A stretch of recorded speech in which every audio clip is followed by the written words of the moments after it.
આ અહીં પહોંચ્યા પછી એટલું સમજાય છે, કોઈ કશું કરતું નથી, આ બધું તો થાય છે. યાત્રા અને સફળતા સુધી તો અનેક માણસો પહોંચે છે, પણ દરેક પાસે વાર્તા નથી હોતી કહેવા માટે.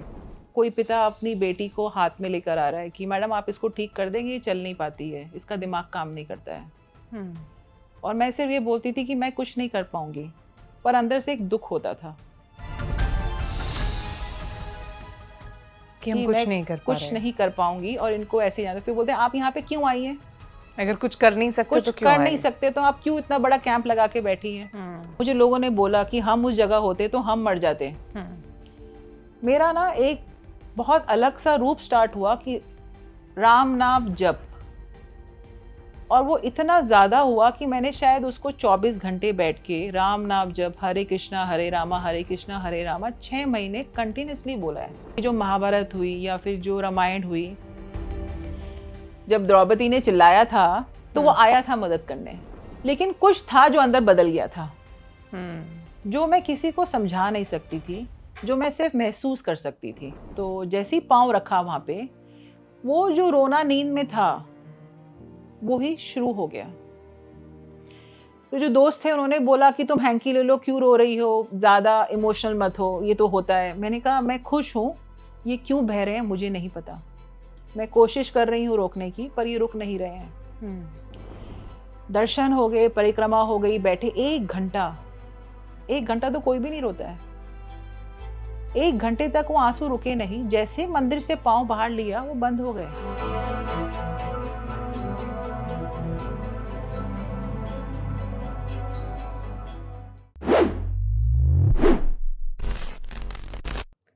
આખું જીવન અને જીવન પ્રત્યેની શ્રદ્ધા બહુ સરસ રીતે સમજાવી જાય એવો કવિ રાજેન્દ્ર શુક્લનો બહુ સરસ શેર છે, જેમાં એમણે કહ્યું છે કે આ અહીં પહોંચ્યા પછી એટલું સમજાય છે, કોઈ કશું કરતું નથી, આ બધું તો થાય છે. પણ જ્યારે આવું કોઈ વ્યક્તિત્વ આપણને મળે કે જે આ શબ્દોને જેણે જીવી જાણ્યા હોય, જેની પાસે પોતાની સફળતાની યાત્રાની આખી કહાની હોય.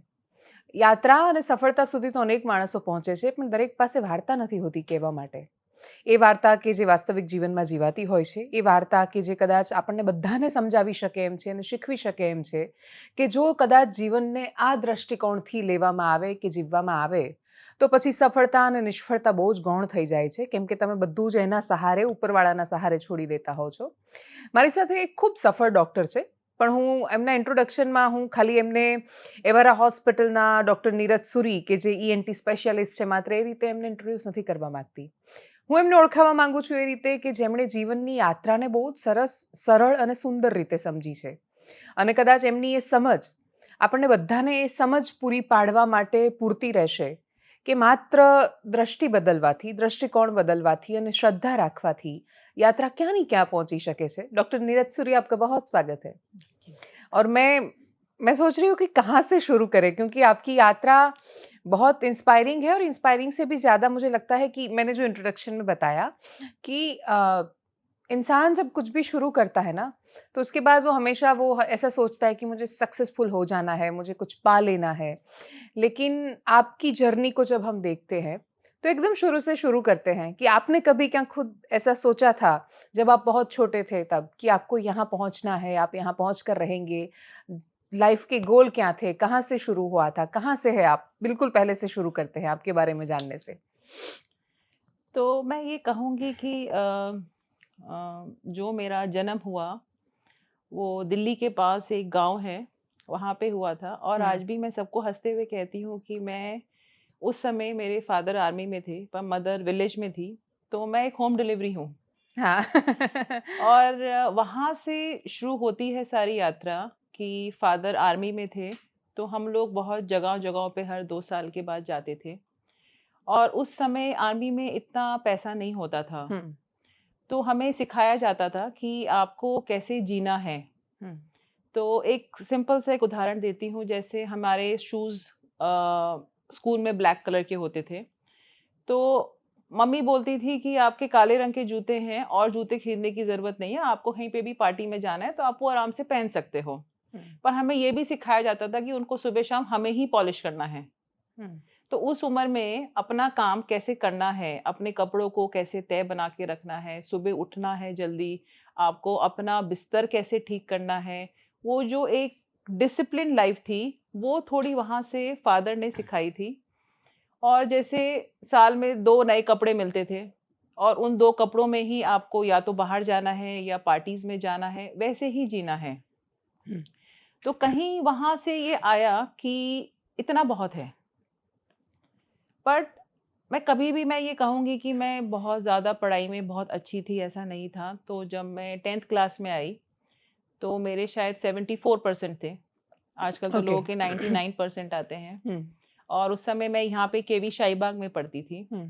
और फादर बहुत रोए थे क्योंकि उनकी बहुत इच्छा थी कि हम 3 भाई-बहन हैं, तो कोई एक डॉक्टर बने, जो हर घर में आजकल मैं देखती हूँ। जब मेरे पेशेंट्स आते हैं, वो बोलते हैं कि नहीं मैडम, घर में तो एक डॉक्टर होना चाहिए।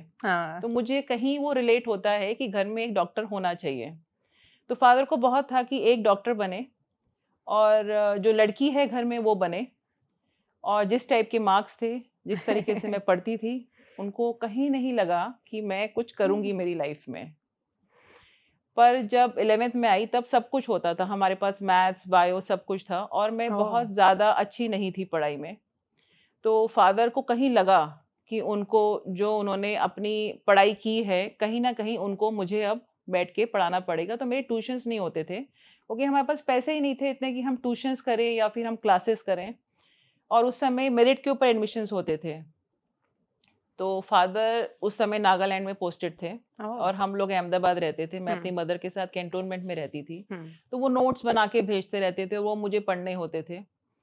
तो एक मेहनत करनी है वो था अंदर से। तो जितना उन्होंने भेजा उतना पढ़ लिया, उतना ही समझ में आता था। बाकी कोई और पढ़ाने के लिए नहीं था कि भाई ये सॉल्व ऐसे करना है, ये ऐसे समझना है।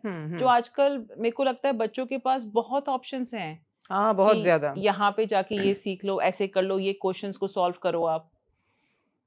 तो जब 12th का बोर्ड हुआ तो फादर ने छुट्टी ली थी और वो आए थे यहाँ पे और वो मुझे छोड़ने जाते थे। केवी कैंट में मेरा आया था। मैथ्स का एग्जाम देकर आई मैं, बायो का देकर आई, फिजिक्स, केमिस्ट्री सब में। बाहर जब मैं निकली, मैंने अपने पापा को बोला मुझे किसी से बात नहीं करनी, ये लो पेपर आपने ही बनाया था।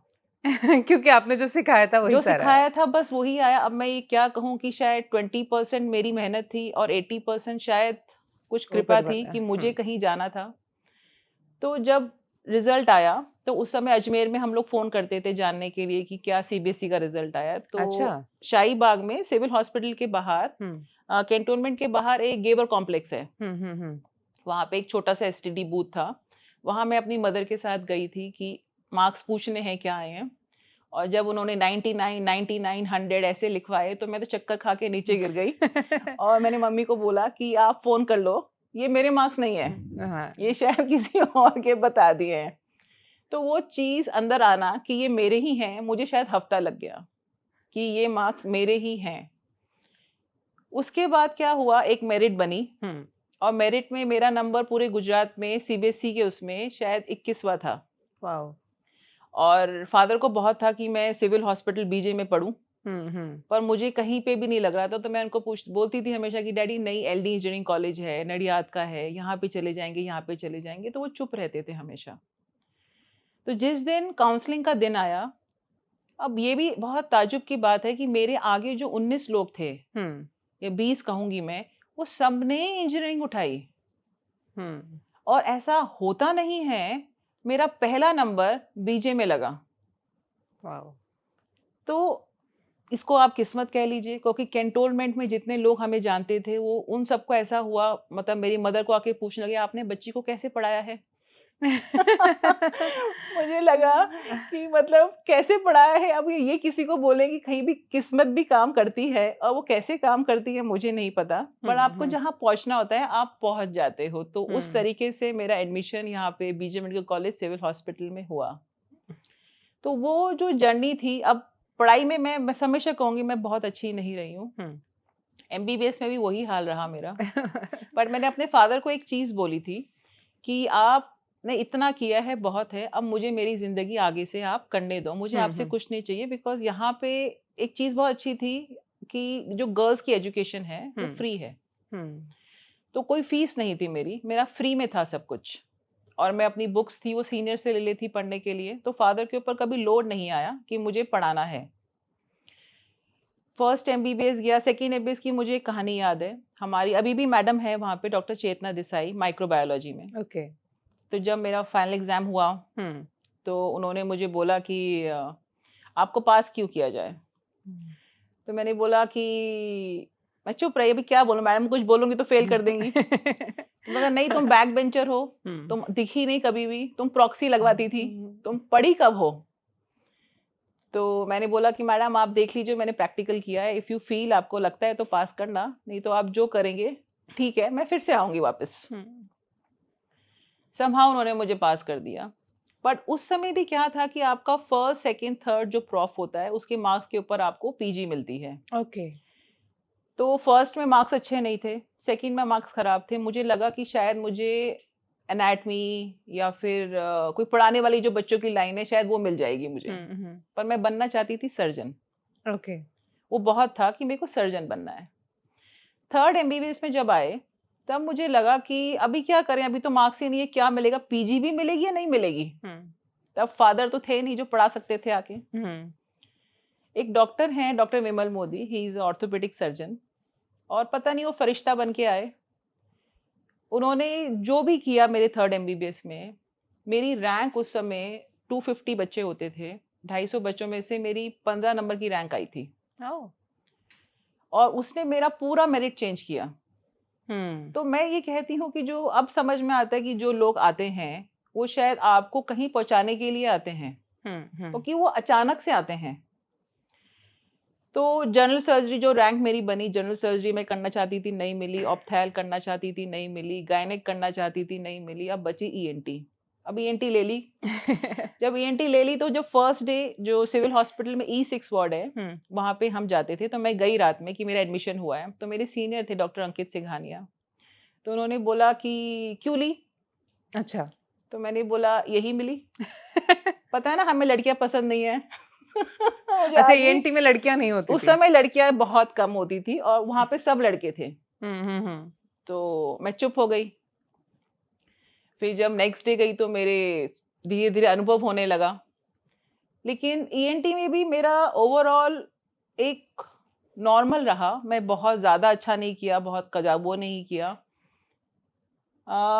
मैं ये कहूँगी कि जब मैं पास हुई तो जब मैंने जहाँ जहाँ जाके इंटरव्यूज़ दिए, क्योंकि जो मेरे टीचर्स थे उस वही समय इंटरव्यू लेने के लिए आते वही इंटरव्यू के लेने के लिए आए थे। और एक चीज़ जो आर्मी से हम सीखते हैं कि हमें झुकना नहीं है, वो चीज़ अंदर थी कि आपको अगर मुझसे रिस्पेक्ट चाहिए तो आप अर्न करो, नहीं तो आप मुझे बोलोगे भाई मैं तुम्हारा टीचर हूँ, मेरी रिस्पेक्ट करो, तो वो मैं नहीं कर सकती। वो था उस समय भी बहुत ज़्यादा।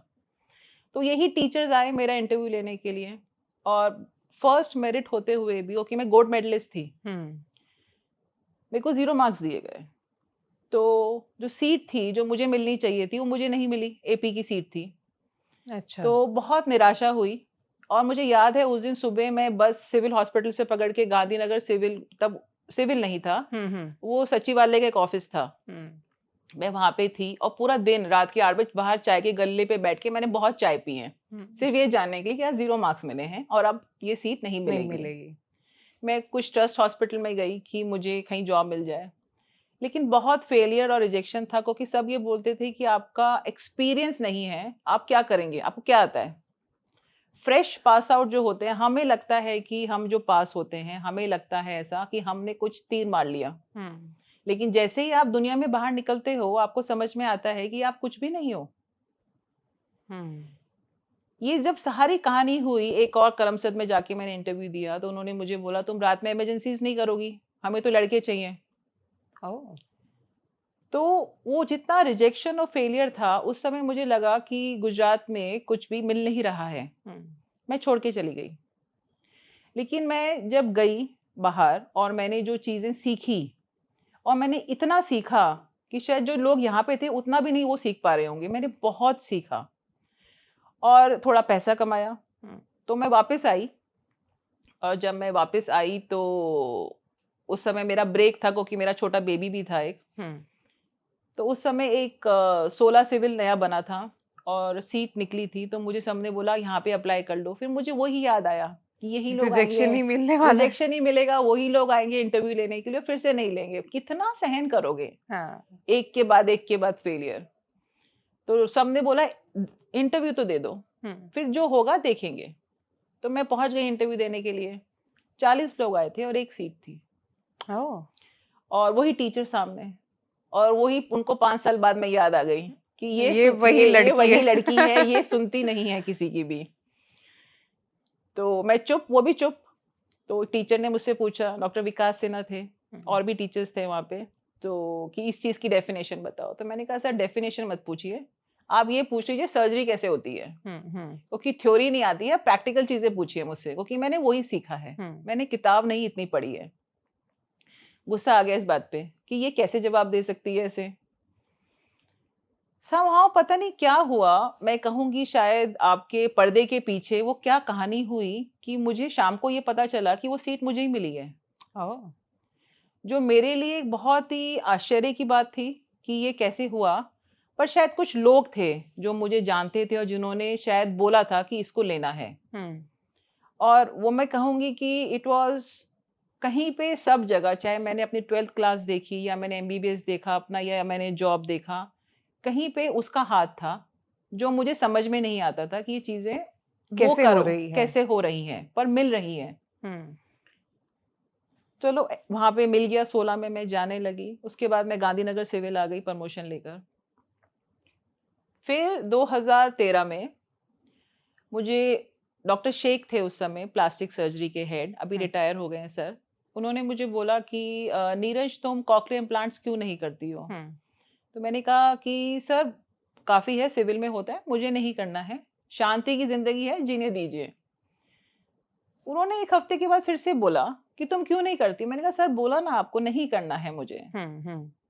तो फिर बोला उन्होंने 15 दिन के बाद कि मेरा ब्रदर इन लॉ लंदन में है, वो ENT है, मैं तुम्हें वहाँ भेजता हूँ, मैं स्पॉन्सर करता हूँ, तुम सीख कर आओ। फिर मुझे लगा कि शायद मुझे करना है, इसीलिए बार बार बोल रहे हैं। तो शायद मैंने सोचना शुरू किया कि मुझे ये करना है, लेकिन सोचना काफ़ी नहीं था, क्योंकि उस समय ये चीज़ करना बहुत मुश्किल थी, कॉकलियर इम्प्लांट करना। और जब मुझे कोई मतलब जानता नहीं था, मेरा कोई वजूद नहीं था, पेशेंट कहाँ से आएंगे, मुझसे क्यों कराएंगे, बहुत महंगी सर्जरी होती है। समहाउ उस 6 महीने में जो एक मेरा, मैं कहूँगी जो मैंने शायद विचार सोचा, कुछ लोग आए ऐसे जीवन में, बिल्कुल नए लोग, जिनसे मैं बात करने लगी कि मुझे कॉकलियर इम्प्लांट करना है। क्यों करना है, क्या कुछ पता नहीं, उन्होंने बोला है करना है इसलिए करना है।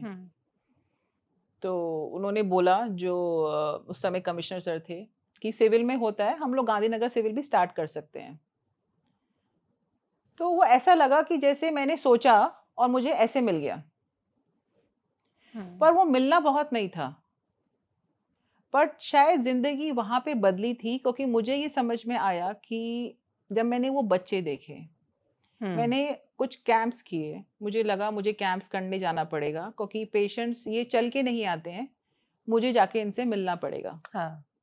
तो मैंने गांव में, उस समय मई का महीना था, बहुत गर्मी थी, हम पंखे के नीचे बैठ के कैंप्स किए हैं। और सिर्फ गूंगे बहरे बच्चे नहीं आते थे, कोई पिता अपनी बेटी को हाथ में लेकर आ रहा है कि मैडम आप इसको ठीक कर देंगे, ये चल नहीं पाती है, इसका दिमाग काम नहीं करता है। और मैं सिर्फ ये बोलती थी कि मैं कुछ नहीं कर पाऊंगी, पर अंदर से एक दुख होता था कि हम कुछ नहीं कर पाऊंगी, और इनको ऐसे जाना। फिर बोलते हैं आप यहाँ पे क्यों आई हैं? अगर कुछ कर नहीं सकते तो क्यों कर नहीं सकते तो आप क्यों इतना बड़ा कैंप लगा के बैठी हैं? ऐसा 6 महीने में इतना हुआ कि कहीं मेरे अंदर कुछ बदलने लगा। उसी समय 2 साल पहले मेरे अपने फादर को भी लूज किया था, तो वो भी समझ में आता था कि जब हम लोगों को, जब हमें छोड़ के वो जाते हैं तो हमारे अंदर कितना एक खालीपन आता है, टूट जाते और फिर हम ये जो मैंने चीज देखी, तो मैंने जो लोग थे उनको बोलना शुरू किया कि मुझे समाज में देना है। कैसे देना है मुझे नहीं पता, लेकिन मुझे इनकी मदद करनी है। इम्प्लांट ठीक है, पर मुझे पहले मदद करने, ये मेरा विचार शायद 2015 में आया था। तो पहले जब ये बच्चे आते थे तो मैं इनको अपने पर्स में से कुछ पैसे निकाल के दे दिया करती थी कि आप रिपोर्ट करा लो, आप ये करा लो, बट वो बहुत नहीं था, क्योंकि बोलते थे मैम इससे क्या होगा, फिर मुझे लगा जब मैं कुछ जगहें और गई और मैंने देखा कि अगर हम सही तरीके से कुछ बना के लोगों की मदद करें तो शायद हम बहुत लोगों की मदद कर पाएंगे। तब विचार आया कि एक फाउंडेशन बनाई जाए। फिर लोगों ने मुझे बोला कि तुमको कौन पैसे देगा? हाँ, और क्यों देगा? छोड़ दो इस चीजों को। लेकिन शायद उस समय आपको एक कहानी पता है कि एक मेंढक था जो गूंगा बहरा था। वो दीवार चढ़ गया और ऊपर जाके बैठ गया क्योंकि उसने लोगों की बात नहीं सुनी, अपने लोगों की, कि मेंढक दीवार नहीं चढ़ते हैं। क्योंकि वो सुन नहीं पा रहा था।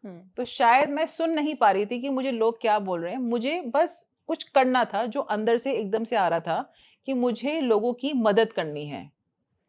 कैसे करनी मुझे नहीं पता, लेकिन मुझे पता है मैं कुछ बनाऊंगी तो मैं बहुत लोगों की मदद कर पाऊंगी। तो उस समय मैं बहुत सारे अहमदाबाद में जाके मैंने फाउंडेशंस को कॉल किया कि मैं आपका फाउंडेशन देखना चाहती हूँ, आप लोग कैसे काम करते हैं। 25 फाउंडेशन देखे होंगे और देख के ही समझ में आया कि ये चीज बहुत बदनाम है। और क्यों बदनाम है वो भी समझ में आया। मुझे किसी एक ने ये बोला, मैं आपको बताऊंगी, कि आप अपना फाउंडेशन खोलेंगे तो हमें ट्रस्टी बना देना। तो वहां से मुझे लगा कि मैं ही ट्रस्टी नहीं बनने वाली। मतलब फिर मुझे समझ में आया कि आपको जब कुछ काम करना है तो नाम जरूरी नहीं है। वो संस्था बनाई गई, उसमें ट्रस्टीज आए, आज तक मेरा नाम नहीं है। फिर एक जगह हमने छोटी सी रेंट पे ली। मैंने जो मुझे पगार मिलती थी उसके जो 15 लाख रुपए मैंने उसमें से उस संस्था में डाल दिए। वहां मेरा नाम नहीं था पर मैंने डाल दिए क्योंकि मुझे ये था कि मैं शायद बहुत दूर तक मदद कर पाऊंगी और मुझे शायद 1-2 साल खुद इसको करना है, बच्चों की मदद, फिर लोग जुड़ेंगे। पर शुरुआत खुद से करनी होती है। शुरुआत खुद से करनी है। पैसे से लगाव नहीं था क्योंकि वहां डाल दिए थे। तो आश्रम रोड पे एक छोटे से 3 कमरे हमने किराए पे लिए थे और हम बच्चों को पढ़ाते थे। अच्छा। और मेरे पास जो फ्री टाइम होता था मैं भी जाके पढ़ाने लगी। ओके। वहाँ मतलब आप सोचिए, एक जगह जहाँ पे मेरी इम्प्लांट की जर्नी शुरू हो रही थी और एक जगह जहाँ मैं बहुत ज्यादा विलीन थी कि मुझे इन बच्चों को कुछ करना है। कुछ संस्थाएं जुड़ी। एक बहुत आप जानते होंगे, एक अहमदाबाद में एक वॉक होती है और वो लोग डोनेशंस रेज करते हैं थ्रू द वॉक। और वो संस्था को तभी लेते हैं जब आपके 3 साल पूरे होते हैं। मेरा 1 ही साल हुआ था और थ्रू रेडियो मिर्ची मैं उन लोगों से मिली तो उन्होंने मुझे बोला कि आप जो काम कर रहे हैं या आपके जो विचार हैं वो इतने अच्छे हैं कि हम आपको इस वॉक में लेना चाहते हैं। जितना भी फंड रेज हुआ उससे हमने एक स्कूल बनाया। ओके। और वो जो स्कूल बना, उस स्कूल में मैं चाहती थी कि ऐसे बच्चे को हम लेकर आए क्योंकि ये नॉर्मल स्कूल में नहीं जा सकते और इनको हम प्यार से पढ़ाएं। तो ऐसे टीचर्स मैं लेकर आई कि जो इन बच्चों को मारे नहीं, डांटे नहीं, पेशेंस से इनको कुछ सिखाएं। हम इन बच्चों को कुछ ऐसा बनाएं कि ये कुछ तो आत्मनिर्भर हो। तो वो मैं उस समय सिर्फ जो बच्चे गूंगे बहरे थे उनके साथ नहीं, ऑटिज्म कह लीजिए आप या फिर ADHD कह लीजिए, बहुत चीजों के साथ मैं काम कर रही थी। बहुत चीजों के साथ, और ENT भी कर रही थी। पर इधर एक लगाव था। वो स्कूल बना, लोग जुड़े, हम काम करने लगे। अब वो संस्था गांधीनगर में है। अब उसके बाद मैंने कभी पीछे मुड़ के नहीं देखा कि फंड्स कहाँ से आएंगे। लोग जुड़ते गए, कारवा बढ़ता गया और चीजें बढ़ने लगी। और अब लगता है कि मैं लोगों को बोलती हूँ कि अगर आप अच्छी सोच रखते हो और आपके अच्छे विचार हैं, आपकी चीजें अपने आप होंगी। तो एक जगह वो संस्था बनी थी 2015 में, आज उसको 10 साल हो गए हैं। एक जगह मेरी इम्प्लांट की जर्नी थी जो मुझे करनी थी। पर जब मैं वो इम्प्लांट कर रही थी तो मैं उन बच्चों को यहाँ से मदद भी कर रही थी। धीरे धीरे धीरे धीरे धीरे मैं आज 2500 जितनी ऑपरेशंस कर चुकी हूँ। और इतना प्यार होने लगा इन फैमिलीज के साथ, इतना ज़्यादा कि जैसे मैंने आपको बताया कि हम जब सपोज भुज जाते हैं या फिर मेहसाना की तरफ गए, कहीं पे भी गए, तो बहुत सारे पेशेंट्स होंगे रूटीन ईएनटी पेशेंट्स, कान का ऑपरेशन हुआ है, थायराइड की सर्जरी हुई है, उनसे हम नहीं मिलते हैं। हाँ। एक बार ऑपरेशन किया डॉक्टर भूल जाता है। लेकिन बीजापुर एक जगह है, अगर मैंने वहाँ पे 10 ऐसे ऑपरेशन किए हैं और मैं बीजापुर गई हूँ, उनके शादियों के कार्ड भी आते हैं मेरे पास। मैं इनके घर जाती हूँ, मैं आपको एक किस्सा बताती हूँ। मैं घर गई उनका घर बहुत छोटा सा, 2 कमरे थे और नॉर्मली हम लोग टेबल चेयर बैठ के खाना खाते हैं। उनके दिमाग में शायद कुछ होगा कि मैडम को कैसे हम खाने के लिए बोलें, लेकिन मैंने सामने से ही नीचे जाके बैठ गई और मैंने उनको बोला आप मुझे खाना यहाँ दे दीजिए। तो उनके साथ मैंने सीखा कि आप कैसे घुल मिल जाते हो और सब भूल जाते हो। हाँ। और एक खुशी है, और वो बहुत अलग खुशी है जब आप इन बच्चों को बोलते हुए देखते हो, जब आप इनको डॉक्टर बनते हुए देखते हो। एक जब अभी एक पेशेंट का मुझे आया कि मैडम मेरी बेटी की शादी हो रही है, आप आएंगी? तो मुझे लगा कि वो, मतलब मैंने बोला कि सामने लड़का कैसा है? बोलते वो नॉर्मल है, वो हमारी लड़की भी नॉर्मल हो गई। तो वो एक अलग ही खुशी थी कि हमने शायद किसी के जीवन में कुछ बदलाव किया, बड़ा बदलाव किया, बहुत बड़ा। फिर क्या हुआ, कोविड के दौरान हमारे कमिश्नर सर थे, जेपी शिवहरे सर। हाँ, यस। और उन्होंने मुझे बुलाया कि हम इस प्रोग्राम को कैसे बढ़ा सकते हैं। और तब मैंने उनको बोला कि सर मैं सबको सिखाना चाहती हूँ। वो जो मैंने बोला कि मैं सबको सिखाना चाहती हूँ और पेशेंट्स को सबको मेरे पास ना आना पड़े, राजकोट में भी ऑपरेशन हो, सूरत में भी हो, जामनगर में भी हो। सिखाना चाहते थे? हाँ, मैं डॉक्टर्स को ट्रेन करना चाहती थी, क्योंकि मैं कल अगर नहीं हूँ तो कौन करेगा। और अगर ये चीज जो हमें सिखाई गई है या हमने सीखी, अगर हमने ये बांटी नहीं, तो ये शायद एक बहुत बड़ा एक लेसन होगा जो मुझे शायद बाद में आके अगले जन्म में फिर से सीखना पड़ेगा कि जो हमें आता है वो हमें बांटना है या हमें सिखाना है। तो राजकोट जाके मैंने सर्जरी सिखाई, बहुत जगह जाके मैंने ये ऑपरेशंस को सिखाया। अब वो लोग सब कर रहे हैं। अब बच्चे राजकोट के हैं, वहाँ पे उधर ही करा लेते हैं ऑपरेशन। तो वो एक चीज शुरू हुई, पर इतना सिखा दिया मैंने लोगों को कि उस समय लोगों को आपका उस समय एक नाम भी हो जाता है। तो कभी कभी आप ऐसी, आपको अखबार कह लीजिए या फिर मीडिया कह लीजिए, जो भी कह लीजिए, आपको अटेंशन बहुत मिल जाती है और वो अटेंशन कभी आपके लिए नुकसानदायक हो जाती है। आप लोगों की नजर में आ जाते हो बहुत ज्यादा, कुछ चीजें आपके दिमाग में चली जाती हैं। तो शायद मैं बहुत टॉप पे थी, बहुत सारे, मुझे नहीं पता था मेरे दुश्मन बन गए हैं। बन ही जाते हैं जब आप ऊपर होते हैं, ईर्ष्या लोगों को होने लगी। लेकिन तब भी मैं अच्छी थी, मुझे ये नहीं पता था कि सामने वाले क्या सोच रहे हैं। हम तब भी अच्छा कर रहे थे। तो कोविड के दौरान जब ये सब अच्छा चल रहा था और मैं बिल्कुल, मैं कहूँगी टॉप पे थी, तब मुझे एक, जैसे मैंने आपको बताया कि पहाड़ के ऊपर से आपको कभी धक्का मिले तो आप नीचे गिरोगे और आपको चोट लगेगी। लेकिन वो धक्का ऐसा मिला कि नीचे सिर्फ कह लो मगरमच्छ है या सांप है, आप मरोगे ही, चोट नहीं लगेगी, मरना तय सिर्फ मरना तय है, क्योंकि आप ऊपर से गिरे और ऐसे गिरे हो। तो वो जो मैं गिरी उस समय, एक भगवान का हाथ मान लीजिए, एक टहनी थी उसमें जिसमें मैं लटक गई। और उस टहनी पे जो मैं लटकी, मुझे नीचे दिख रहा था कि मैं मर जाऊंगी। और मुझे लोगों ने बोला कि हम उस जगह होते तो हम मर जाते। मेरा ना एक बहुत अलग सा रूप स्टार्ट हुआ कि राम नाम जप, और वो इतना ज्यादा हुआ कि मैंने शायद उसको 24 घंटे बैठ के राम नाम जप, हरे कृष्णा हरे रामा हरे कृष्णा हरे रामा 6 महीने कंटिन्यूसली बोला है। मैं ईएनटी भूल गई, मुझे बच्चे याद थे, मैं इनका तब भी काम करती थी जाके, क्योंकि मुझे वहां खुशी मिलती थी। वो नाम जब शुरू हुआ तो शायद मुझे लगा कि कहीं उसने देखा कोई है जो बार बार पुकार रहा है। वो शायद, मैं कहूंगी, अब हमें ऐसा लगता है कि जो महाभारत हुई या फिर जो रामायण हुई, जब द्रौपदी ने चिल्लाया था तो वो आया था मदद करने। तो कहीं उसने सुना, पर उसने सुन के मुझे एक चबूतरे पे नीचे बिठा दिया जहां वो मगरमच्छ नहीं आते, लेकिन मुझे छोड़ दिया नीचे। वहां अंधेरा था, मैं ऊपर नहीं जा सकती थी, नीचे कोई लोग नहीं थे, अंधेरा था। और मैं अकेली। अब जब आप उस फेज में होगे जहाँ पे आप सिर्फ अकेले हो और आपके आजू बाजू कुछ भी नहीं है, तो आप क्या करोगे? आप राम नाम जप करोगे, पर आप बहुत ज्यादा अकेलेपन में जाओगे, आप बहुत ज्यादा एक पेन में भी जाओगे, निराशा होगी। और उस समय मैंने शायद पुराण पढ़ने शुरू किए, क्योंकि कुछ और था नहीं करने के लिए। सबसे पहले मैंने गरुड़ पुराण पढ़ा, फिर मैंने भागवत पढ़ा, फिर मैंने और पुराण पढ़े, मैंने गीता पढ़ी।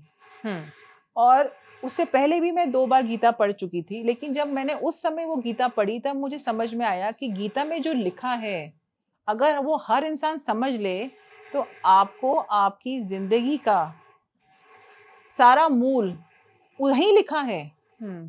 आपको कहीं भी तकलीफ हो रही है, गीता का पन्ना खोल के पढ़ लीजिए, आपको जवाब मिलेगा।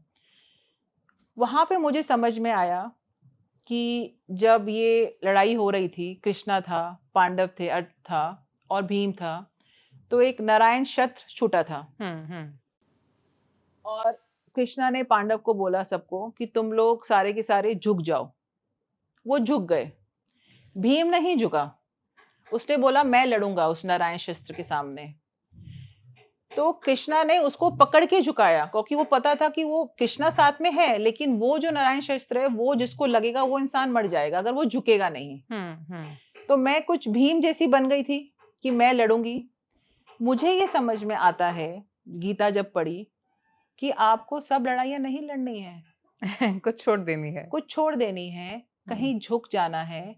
और आपको जब ये इतना विजडम आता है, समझदारी आती है, तो आपको पता चलता है कि कुछ है ही नहीं लड़ने के लिए। क्यों लड़ते रहते हैं? हम क्यों लड़ रहे हैं? हमें छोड़ देना है। मुझे वहां पे ये समझ में आया कि जैसे मैं भगवान नहीं कहूंगी, जैसे कोई एनर्जी है, कोई ऊर्जा का स्रोत है ऊपर जो हम सबको कंट्रोल कर रहा है, जो ये समझ में आता है। और जैसे हम कठपुतलियों का एक डांस देखते हैं और हमें वो धागे नहीं दिखते, पर हमें वो नाच बहुत सुंदर लगता है कि कितना अच्छा डांस किया है इन्होंने। हम सब वो कठपुतलियां हैं और हम कहीं से जुड़ी हैं और हम आपस में भी एक धागे से जुड़े हुए हैं।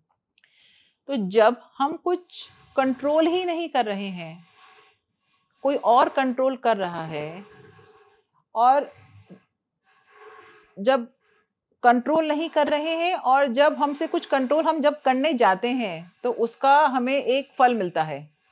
पर जब आप चीजों को छोड़ देते हैं, चाहे वो लोग हैं, चाहे आप वो काम कर रहे हैं, आपको सब आपने छोड़ दिया। इसका मैं एक और उदाहरण देती हूँ आपको इस छोड़ने के ऊपर।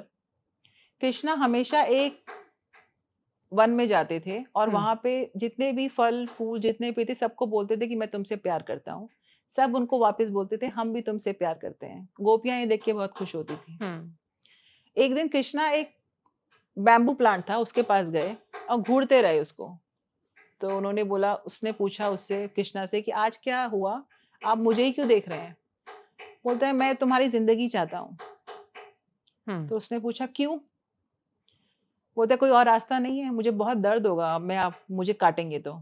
आप तो हर दिन बोलते हैं हमसे प्यार करते हैं, आज काटना क्यों चाहते हैं? बोलो तुम अपनी जिंदगी दोगे मुझे? बोलता है ले लो। कृष्णा ने क्या किया उससे? उसने उससे बांसुरी बनाई।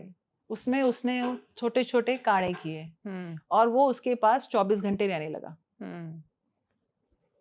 तो गोपियां ये देख के बहुत ईर्ष्या में जाती थी कि हम कृष्णा से प्यार करते हैं लेकिन फिर भी ये बैम्बू प्लांट जो बांसुरी में बना है इसको ही रखते हैं ये अपने पास।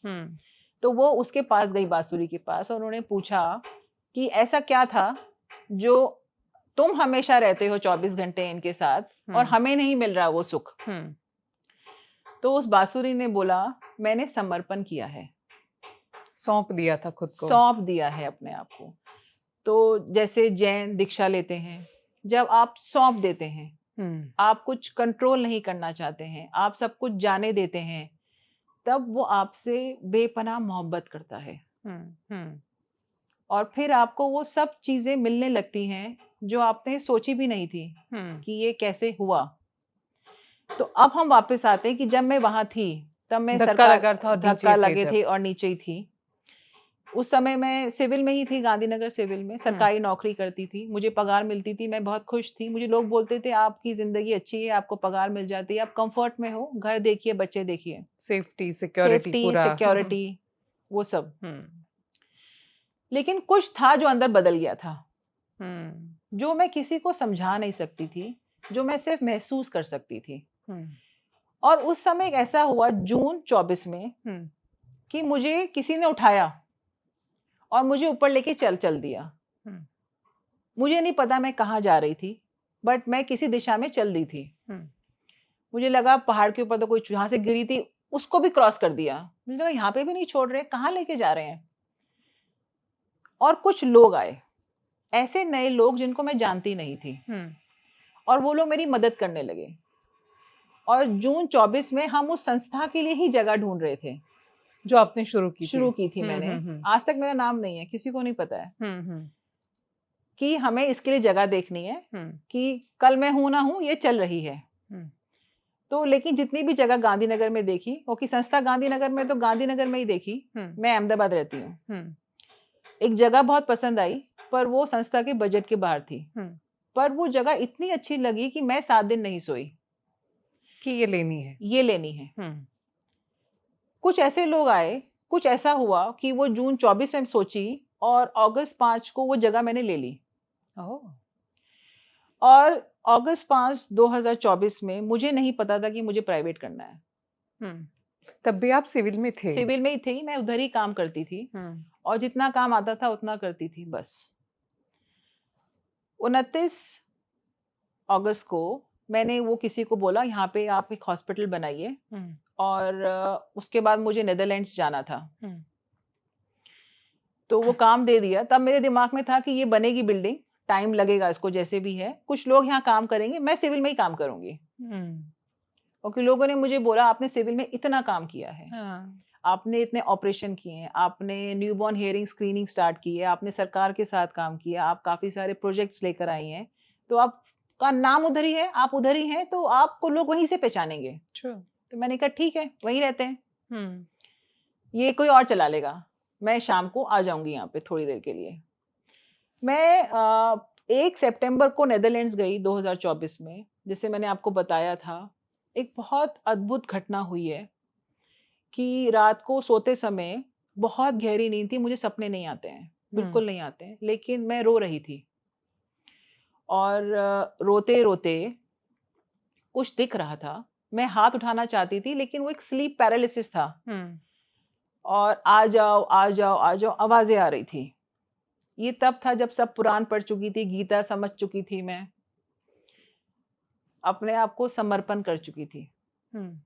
और ऐसा था कि मतलब एक पेशेंस के साथ आप वेटिंग रूम में वेट कर रहे हो कि आपको भी शायद बुलावा आएगा। तो वो पेशेंस था कि कभी आएगा, आ जाओ आ जाओ आ जाओ। इतनी आवाजें आई, एक चेहरा आया, वो चेहरा बहुत साफ हो गया। 4 बजे जब नींद खुली, तो जब वो गूगल किया सब कुछ, तो समझ में आया कि कैंची धाम का बुलावा है। मैं इस जगह को नहीं जानती, मैंने कभी सुना नहीं था, क्योंकि हम लोग कुछ भी होता था तो वैष्णो माता जाते थे और उन्हीं से मांगते थे जो मांगना है, या मन्नत मांग के आते थे। ये जगह बहुत नई थी मेरे लिए। तो मुझे लगा, मैंने घर पे बोला ऐसा हुआ, पर पहाड़ों पे कौन जाएगा और इतना काम चल रहा है।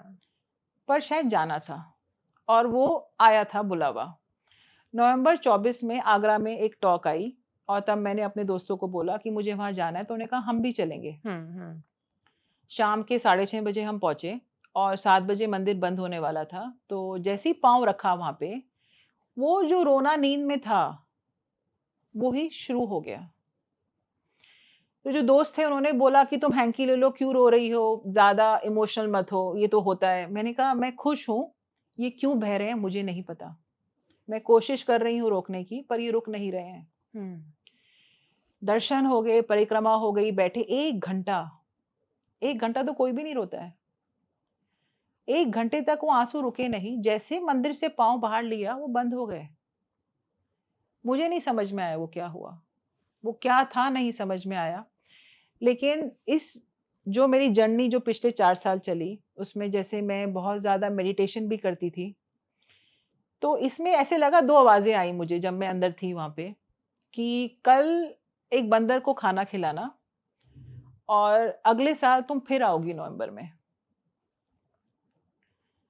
तो मैंने माना उस चीज को।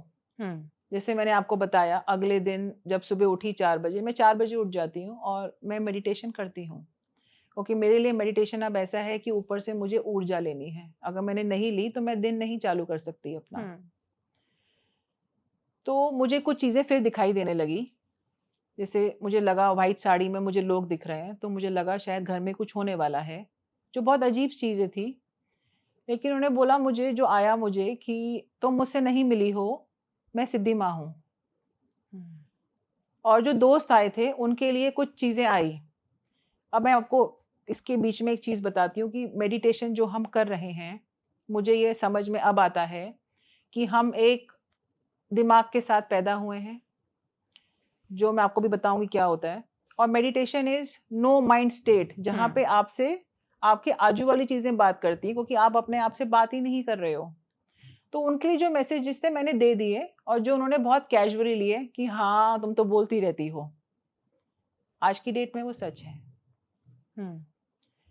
पर वो जो लोग आए थे मेरे साथ, उनकी जर्नी मेरे साथ वहीं तक ही थी।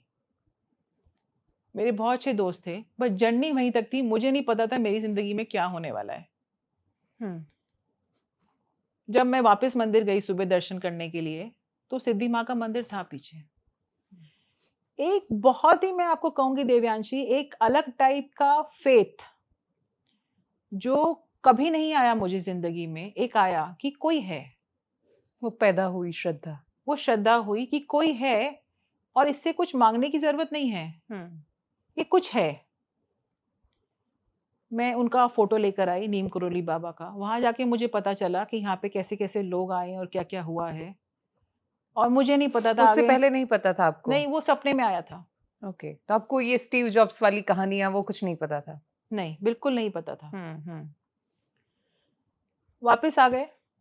वापस आके अजीब चीजें ये हुई कि जो भी उस जगह पे आके काम कर रहे थे, मुझे कहा था 2 साल लगेंगे इस जगह को तैयार होने में। जब मैं वापस आई तो लोगों ने बोला कि मैडम यहाँ पे कोई वर्कर छुट्टी क्यों नहीं लेता? दिवाली का समय आया, लोग और आ गए काम करने के लिए। अच्छा, वो चीज तैयार जो 2 साल में होनी थी, वो 6 महीने में हो गई। 6 महीने में हॉस्पिटल बनकर रेडी हो गए, उसका बिल्डिंग? हाँ।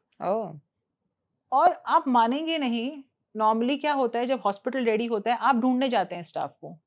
स्टाफ लेना है आपको, ओटी असिस्टेंट लेना है, ये लेना है, आप बात करते हो, ढूंढते हो, परेशानी में जाते हो। मेरे पास सब चल के आया है। दरवाजे पे आए हैं कि मैडम आप हमें लेंगे जॉब पे, या किसी का कॉल आया कि आप इसको नौकरी पे रख लीजिए। मेरा इतना सा भी स्ट्रगल नहीं रहा लोगों को वहां पे रखने में। और जो आए थे वो दिसंबर 24 में ही आ गए। वो बिल्डिंग खड़ी हो रही थी तभी से ही आ गए थे। वो लोग वहां के बैठते थे कि मैडम ये शुरू होगा ना, हम काम करेंगे। वो आज भी है मेरे साथ। उस चीज से मुझे समझ में आया, क्योंकि मैं बोलने लगी कि इस जगह को ना मैं चला ही नहीं रही हूँ, इवारा को मैं चलाती नहीं हूँ, ये किसी को समर्पण है। और जिसको ये समर्पण किया गया है ना, उसको पता है इसको कैसे चलाना है और कितना देना है। क्योंकि यहाँ पे जितना आता है ना, वो बांट दिया जाता है। लाइफ में जो चेंज हुआ उस समय, वो लोग आज भी हैं। और मैं ये मानती हूँ कि जनवरी 19 को ये शुरू हुआ था, हमें 1 साल हो गया है आज। मुझे लोगों ने बोला, जो लोग बहुत प्राइवेट में बैठे हैं और काम कर रहे हैं, कि 2 साल आपका वेटिंग पीरियड होता है। इवरा को 1 ही साल हुआ? हाँ। ओह 2 साल आपका वेटिंग पीरियड होता है, और आप अपना लेके बैठना, बिकॉज टाइम लगता है चीजों में। हाँ, लोगों तक पहुंचने में समय लगता है। मैंने कहा हाँ बिल्कुल ठीक कह रहे हैं। मैं लेके बैठी। पता नहीं क्या हुआ, जनवरी 19 के बाद मुड़ के ही नहीं देखा। पेशेंट अपने आप आने लगे, ऑपरेशन अपने आप होने लगे। आज की डेट में हम 15 से 25 ऑपरेशंस करते हैं महीने के। ओह, मैं अभी भी बोलती हूँ कि इसको मैं नहीं चला रही हूँ। बाबा की फोटो मेरे ऑफिस में लगी हुई है ओपीडी में। मेरे को जितने अवार्ड्स मिले हैं, ट्रॉफीज मिली है, उसके लिए अब कुछ लगाव नहीं है, वो सब साइड में रख दिया है। अब जब भी अकेली बैठी होती हूँ अपने ओपीडी में, मैं नीचे बैठ जाती हूँ, बाबा से बात करती हूँ। कुछ चाहिए होता है तो मैं उनसे ऐसे मांगती हूँ जैसे एक बच्चा अपने पिताजी से मांगता है, वो दे देते हैं। मैं आपको 2 चीज़ें बताती हूँ क्या हुआ। फरवरी के महीने में रमज़ान आने वाला था, होली आने वाली थी, बच्चों के बोर्ड के एग्ज़ाम होते हैं पिछले साल। तो एकदम से खुला नया था, तो मैं मुड़ के बाबा से बात कर रही थी कि हम इस महीने क्या करेंगे बाबा? ईएमआईज़ भी हैं, लोगों का खर्चा भी है, कैसे होगा सब कुछ? तो जैसे उन्होंने मुझसे बात की कि सब्र रख, महीना बाकी है। और उसी दिन कुछ ऐसा हुआ, पेशेंट आए, 4 पेशेंट्स आए, चारों ऑपरेशंस के, दिल्ली से था, एक इंदौर से था, जो बहुत अलग हुआ, जो मैं सही से रात तक इतना समझ में आ गया कि बाबा से बात करो और वो दे देते हैं। और वो 4 पेशेंट से मेरा ईएमआई निकला, मैंने पगार दी और मेरे लिए बहुत बच गया। मैंने बाबा को बोला मुझे और क्या चाहिए। एक और आपको स्टोरी बताती हूँ, ये बहुत अजीब सी चीज़ हुई। मैं राजस्थान हॉस्पिटल में ओपीडी करती हूँ, तो वहाँ के ट्रस्टीज ने मुझे बोला कि मैडम यहाँ पे इम्प्लांट प्रोग्राम स्टार्ट करना है, आप क्यों नहीं करती, आप सब इवारा में करती हैं। तो मैंने कहा सर इम्प्लांट महंगा होता है, आप लोग डोनेशन दे दीजिए। बोलते नहीं पहला आप करेंगी। तो मैंने बोला कि पहले इनका ओटी कैसा है, पहले एक कान का ऑपरेशन करना पड़ेगा। तो फिर मैंने, जो भी मैं बोलती हूँ ऐसा लगता है कोई सुन रहा है कि कान का पेशेंट आएगा तो हम कर पाएंगे। और अगले दिन एक पेशेंट आया कि मैम कान का ऑपरेशन कराना है, मैंने कर दिया। मुझे समझ में आया कि यहाँ पे ऑपरेशंस कर सकते हैं आराम से। अभी इम्प्लांट का पेशेंट कहाँ से आएगा वहाँ पे, जिसको राजस्थान हॉस्पिटल में कराना है। इसके पीछे जब चल रहा था तो इवारा में कुछ हो रहा था। एक पेशेंट आया था अपने बच्चे की कान की जांच कराने के लिए, जो एक पास हो गया एक फेल हो गया। उसका 3 महीने का बच्चा था और वो करा के चला गया, मुझसे नहीं मिला था क्योंकि वहाँ जांचें होती रहती हैं। और एक पेशेंट जिसको मैंने ऑपरेट किया था वो मेरे पास, ये अगस्त में हुआ, सितंबर में वो पेशेंट आई कि मैडम मेरे बच्चे का आपने एक कान का ऑपरेशन किया, मदद करिए ना, दूसरे कान का करिए ना, बहुत अच्छा बोलती है। तो मैंने 2-3 जगह फोन किया कि हम मदद कर सकते हैं, बट कहीं से कुछ हुआ नहीं। वो जो पेशेंट जांच करा के गया था वो उस पेशेंट के 10 दिन के बाद आया और उसके बच्चे की दोनों कान पास हो गए। वो चला गया, वो मुझसे मिलना चाहता था, मैं नहीं मिली। तो स्टाफ ने बोला मैम पेशेंट आपसे मिलना चाहता है। मैंने कहा मिलने की जरूरत नहीं है, उनका बच्चा नॉर्मल है, उनको बोलो नॉर्मल है, कोई जरूरत नहीं है मिलने की। बोलते नहीं मिलना चाहते हैं, 3 बार आके गए हैं। तो मैंने कहा ठीक है भेज दो। फिर मैंने उनको बोला आपकी रिपोर्ट नॉर्मल है, आप जाइए, कुछ नहीं करना है हमको। बोलते नहीं मैडम मैं कुछ करना चाहता हूँ। ओके। तो मैं कुछ दान देना चाहता हूँ। तो मैंने कहा आप 20,000 30,000 जो भी दान देना चाहते हैं, थेरेपी में आप किसी की मदद कर सकते हैं बच्चे की, या किसी बच्चे की ऐसे मदद। बोलते हैं नहीं मैडम मैं 6 लाख रुपए देना चाहता हूँ। और वो जो पेशेंट आया था 10 दिन पहले, उसको 6 लाख की जरूरत थी, ना एक पैसा कम ना एक पैसा ज्यादा। तो मुझे समझ में आया कि हर चीज हमारे हाथ में नहीं। और इसी पेशेंट को मैं राजस्थान हॉस्पिटल में ऑपरेट किया। जुड़ जाती है सारी चीजें, सब चीजें जुड़ जाती हैं। मेरा जो अब फेथ मैं कहूंगी ऊपर वाले के साथ है, ये एक अलग लेवल पे है कि मतलब अब इतना होता है कि मुझे अपने विचारों को भी सोचना पड़ता है कि मैं क्या सोच रही हूँ, क्योंकि शायद वो भी सच में बदल जाएंगे। जैसे मैं आपसे मेडिटेशन की बात कर रही थी, लोग मुझे बोलते हैं कि मैडम मेडिटेशन कैसे होता है, सिखाइए। मैंने कहा मेडिटेशन आप 1 घंटा तो ठीक है आप कर लोगे, फैशन में है मेडिटेशन आजकल सब कर रहे हैं, बाकी 23 घंटे आपने कैसे जिया? 1 घंटा आप बैठ गए एकांत में, आपके विचार भी आ रहे हैं बट आपने बोला मैं मेडिटेशन कर रही थी, कर रहा था। बाकी 23 घंटे क्या किया आपने? बाहर जाके गाली दी, चोरी की, झूठ बोला, कुछ ना कुछ आपने किया। तो उसका क्या फायदा हुआ? तो मेडिटेशन का मतलब होता है कि वो 2 साल का बच्चा जो अपनी मस्ती में जी रहा है, उसे कुछ नहीं चाहिए, उसका खिलौना टूटा ना तो वो अपने पिताजी को देखेगा या माताजी को देखेगा, ये ला देंगे और वो फिर घूम के खेलना शुरू कर देगा। वो मेडिटेशन है। और उसमें आपको आना, इस उम्र में आपको बहुत काम करना पड़ता है अपने लिए पर, बहुत ज्यादा। हम लोगों को चेंज करने की कोशिश करते हैं, जिनसे शादी हुई ये ठीक नहीं करता है, ये ऐसे बोल देता है। कभी हम सोचते हैं कि हम लोग क्या करते हैं? जब आप अपने ऊपर काम करके देखते हैं ना, तब आपको समझ में आता है कि कितना मुश्किल है और कठोर है अपने आप को बदलना। हम दूसरे को बदलने में क्यों लगे हुए हैं? अपने आप को बदल लें, आजू बाजू सब ठीक हो जाएगा। तो जब हम पैदा होते हैं, जैसे मैं आपको बता रही थी कि हम अपने, देव्यांशी अपने दिमाग में रहती है, नीरज अपने दिमाग में रहती है। हाँ, हमें ये समझ में आएगा, और हम कभी ध्यान दे तो हम दिमाग में रहते हैं और 24 घंटे हम बात करते सोचते रहते हैं, रहते हैं, हमेशा बात कुछ ना करते कुछ रहते प्लान हैं। करते हैं। या तो हम पास्ट के बारे में बात करेंगे, हमने ये किया, ऐसे किया, ये किया, वो किया, हाँ। या हम फ्यूचर का प्लान बनाएंगे, ये करना चाहते हैं। ये जो वर्तमान है, इसके बारे में हम नहीं सोच रहे हैं। तो आपका जो दिमाग है जिसमें आप रहते हैं, वो पास्ट में है या फ्यूचर में है? फिर आपका ब्रेन है एक, जो एनालिसिस और लॉजिक करता है। हाँ। और फिर एक नो माइंड है, वो नो माइंड प्रेजेंट में है, वो वर्तमान में है, क्योंकि उसके पास पास्ट और फ्यूचर नहीं है। अगर मैं चिड़िया की आवाज सुन रही हूँ तो मैं वही सुन रही हूँ, और मुझे खुशी है वो सुन के। मैं कुछ सोच नहीं रही हूँ कि मुझे ये करना है, वो करना है, प्लान नहीं बना रही हूँ, या मैं ये नहीं सोच रही हूँ उसने मुझे ये कहा था और मैं दुखी हो रही हूँ। आज जो हम बैठे हैं, इससे जो 1 सेकंड टाइम पुराना गया, वो चला गया देवांशी, वो है ही नहीं। अब जो चीज नहीं है उसको हम सोच के परेशान क्यों हो रहे हैं? माफ कर दो ना सबको। मुझे ये समझ में आता है कि एक माँ बाप हमको स्कूल भेजते हैं, वहां से हम पढ़ लिख के कुछ बनते हैं, और एक हमारा जो ऊपर बैठा है वो हमें यहाँ भेजता है। कभी हम ये पूछते हैं हम यहाँ क्यों आए हैं? क्या हम सिर्फ खाने पीने, पढ़ने, पैसे कमाने और फिर ऐसे ही मर जाना है इसलिए आए हैं? हमारा वजूद क्या है यहाँ पे? हम क्यों आए हैं इधर?